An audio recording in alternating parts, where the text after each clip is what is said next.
दोस्तों वेदांता लिमिटेड की बात करें तो फ्राइडे को स्टॉक के अंदर बहुत सारी गिरावट देखने को मिली। ये गिरावट सिर्फ वेदांता तक नहीं थी, बल्कि दूसरे मेटल इंडेक्स भी जबरदस्त गिरे और मेटल शेयरों में भारी गिरावट हुई।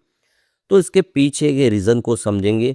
वैसे तो आप देख ही सकते हो कि बाजार में तूफानी गिरावट थी फ्राइडे को। और ये फ्राइडे की बात नहीं, लगातार बाजार कमजोर हो रहा है, बहुत ज्यादा गिरावट हो रही है जब से ग्लोबल टेंशन शुरू हुआ है। इंडिया के लिए बड़ी प्रॉब्लम है क्योंकि इंडियन रुपीज कमजोर होते जा रहा है और क्रूड ऑयल की प्राइस बढ़ती जा रही है। यानी इकोनॉमी के लिए बहुत बुरी खबर है, जिससे बाजार इस समय सहमा हुआ है, विदेशी निवेशक पैसे निकाल रहे हैं। इसके बीच में वेदांता के चेयरमैन अनिल अग्रवाल ने बहुत बड़ा बयान दिया है। अपने डीमर्जर को लेकर भी उन्होंने आगे की रणनीति का खुलासा किया है। और जो उन्होंने कंपनी अधिग्रहण करने की कोशिश की थी, जेपी एसोसिएट जिसके वो सबसे बड़े बिल्डर थे, उसको लेकर भी अपनी रणनीति बताई है।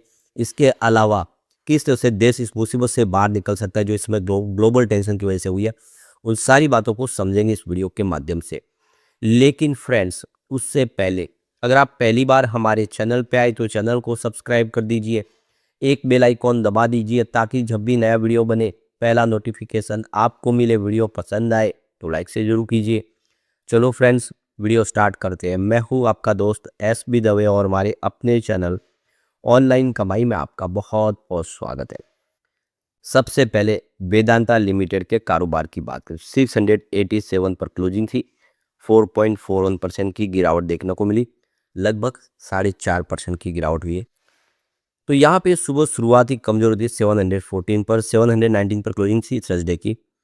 अब यहाँ पे स्टॉक बढ़ नहीं पाया, 715 तक जाके वहां से गिरना शुरू हुआ और 684 पर चला गया, यानी 700 का लेवल इसने तोड़ दिया।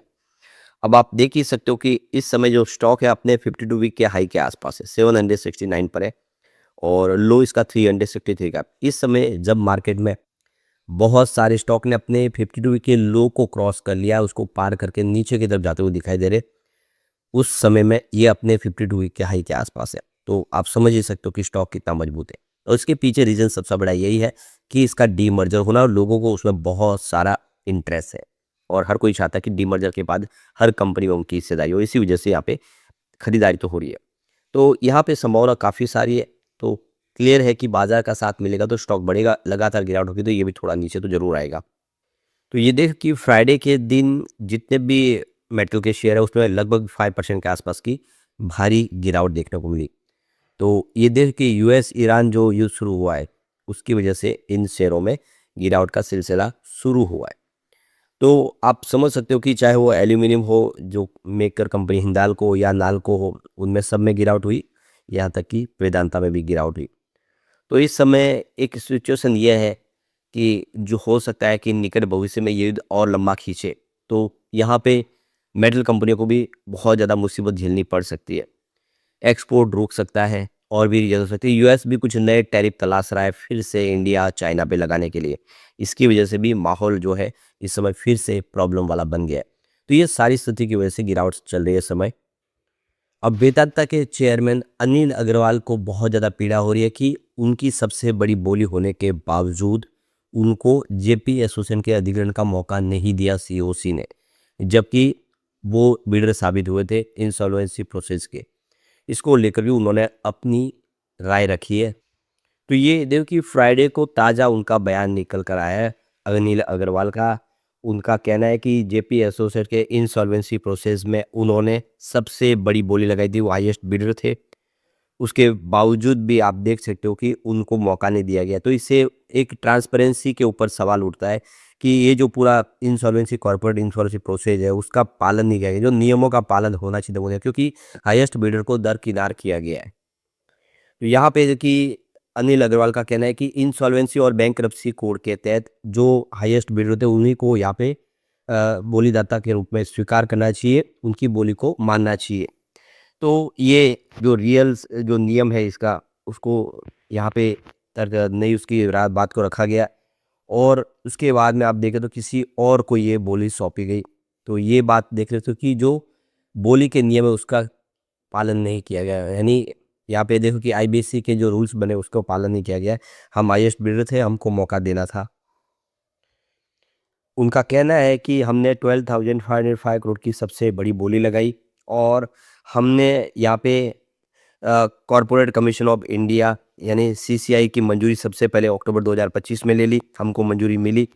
और नवंबर 2025 में यहाँ पे सीओसी की तरफ से जो वोट किया गया वो अदानी एंटरप्राइजेस के फेवर में किया गया। तो ये एक तरह से देखें तो इसमें सवाल उठते हैं, क्योंकि हमारी बोली ज़्यादा थी, हमको पहले देख सको कि सीसीआई ने मंजूरी भी दी, उसके बावजूद भी हमको मौका ही नहीं दिया गया। उन्होंने यहाँ पे एक और सवाल का जवाब दिया है, जिसमें उन्होंने कहा है कि हिंदुस्तान जिंक के अंदर गवर्नमेंट की 27.92% की स्टेक है। हिंदुस्तान में सबसे बड़ी हिस्सेदारी वेदांता की 61% की। तो उनका कहना है कि गवर्नमेंट की तरफ से जो कमिटमेंट किया गया है प्राइवेटाइजेशन का, उसको अभी तक सरकार ने फुलफिल नहीं किया है। यानी हम चाहते हैं कि हिंदुस्तान जिंक के अंदर जो सरकार की हिस्सेदारी है वो भी यहाँ पे सरकार उस हिस्सेदारी को बेचे और पूरी तरह से कंपनी को प्राइवेट करे। तो ये अगर ऐसा होता है तो हम वो हिस्सेदारी लेंगे और ये पूरी तरह से हिंदुस्तान जिंक हमारी कंपनी बन जाएगी।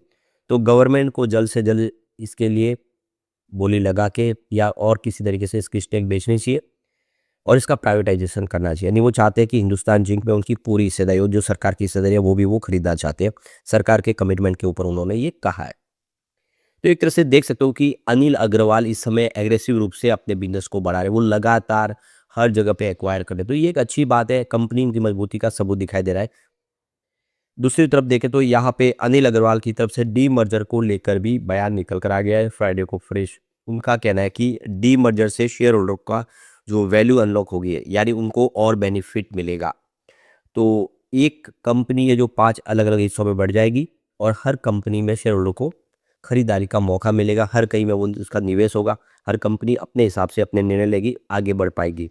तो यहाँ पे चेयरमैन अनिल अग्रवाल का कहना है कि हर कंपनी अपने आप में बहुत बड़ी है, चाहे वो एल्यूमिनियम का बिजनेस हो, जिंक ऑयल गैस का बिजनेस हो, हर कंपनी एक बड़ी कंपनी बनने को लालायत है। सबको अपने मौके मिलेंगे, हर कंपनी आने वाले समय अच्छे से अपने बिजनेस को आगे बढ़ा पाएगी और वेदांता का बिजनेस और फैलेगा। और आप समझ सकते हो इससे आने वाले समय शेयर होल्डर को भी बहुत सारा बेनिफिट होगा। तो यहाँ पे वेदांता के चेयरमैन अनिल अग्रवाल ने अपनी तरफ से कहा है कि फर्स्ट हाफ जो है 2026 का, तब तक ये डी मर्जर कंप्लीट हो जाएगा। यानी जो आने वाला जो क्वार्टर है तब तक उनका कहना है कि ये डी मर्जर हम कंप्लीट कर लेंगे। यानी उनके हिसाब से अभी आप देख सकते हो कि थोड़ा सा डिले हो रहा है, कुछ रेगुलेटरी अप्रूवल बाकी है, जिसकी वजह से उन्होंने फर्स्ट हाफ तक डी मर्जर को कंप्लीट करने का कहा। यानी अभी इंतजार थोड़ा और करना पड़ेगा 2-3 महीने, लेकिन 2026 के छठे महीने तक डी मर्जर कंप्लीट हो जाएगा, ऐसा उन्होंने अपेक्षा की है। अब दिसंबर 2025 में एनसीएलटी की तरफ से अप्रूवल मिल चुका है वेदांता को और वेदांता 5 हिस्सों में बढ़ने को तैयार है। अनिल अग्रवाल का कहना है कि उनकी कंपनी ने बहुत अच्छा Q3 का रिजल्ट भी दिया। आप देख ही सकते हो कि कंपनी के थर्ड क्वार्टर के अंदर यहाँ पे कंपनी का नेट प्रॉफिट 7,807 करोड़ तक पहुंच गया, जिसमें 60% का ज़बरदस्त जंप देखने को मिला। पिछले एक साल पहले ये 4,876 करोड़ के आसपास था। इसका मतलब हमारा बिजनेस है जो लगातार ग्रो कर रहा है, हमारा कामकाज बढ़ रहा है।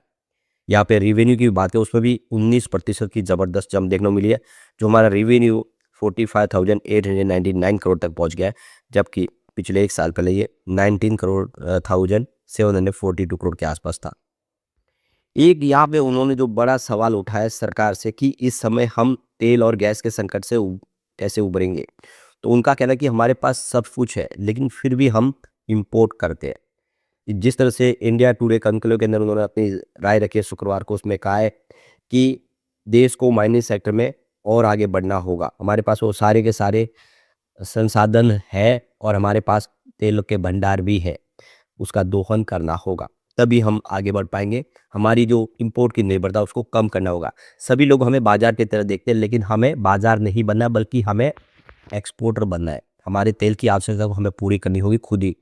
इसके लिए सरकार को पॉलिसीज में बदलाव करना होगा। तो बहुत सारी बातें उन्होंने की है, ये साबित करिए कि वेदांता कुछ बड़ा करने को तैयार है और वेदांता का फ्यूचर काफ़ी ब्राइट दिखाई दे रहा है। तो ये देख सो कि इंडिया टुडे का कॉन्क्लेव 2026 हो रहा है न्यू दिल्ली के ताज होटल में, और इसमें शामिल होते वेदांता ग्रुप के चेयरमैन अनिल अग्रवाल। उन्होंने कहा है कि हमारे पास सब कुछ है, हमारे पास इस समय सोना चांदी कॉपर बॉक्साइट से लेकर तेल गैस सब कुछ है, और हमारी कंपनियां के पास संकट के समय प्रोडक्शन बढ़ाने की पर्याप्त क्षमता है। हमें मौका दे, हम इसमें से ज़्यादा प्रोडक्शन कर सकें और देश को इस समय इस बड़ी मुसीबत से बाहर निकाल सकते हैं। क्योंकि हम जितना तेल खरीदते हैं उससे हमारी डॉलर बहुत ज़्यादा बढ़ जाती है, जिससे हमारी स्थिति कमज़ोर होती है। तो इसका रास्ता बता दिया है। अब देखना हो सरकार क्या रास्ता निकाले, लेकिन जो भी हो वेदांता का फ्यूचर इसमें काफ़ी अच्छा दिखाई दे रहा है।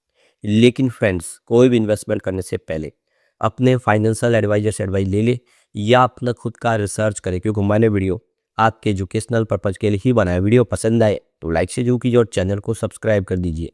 Thank you friends.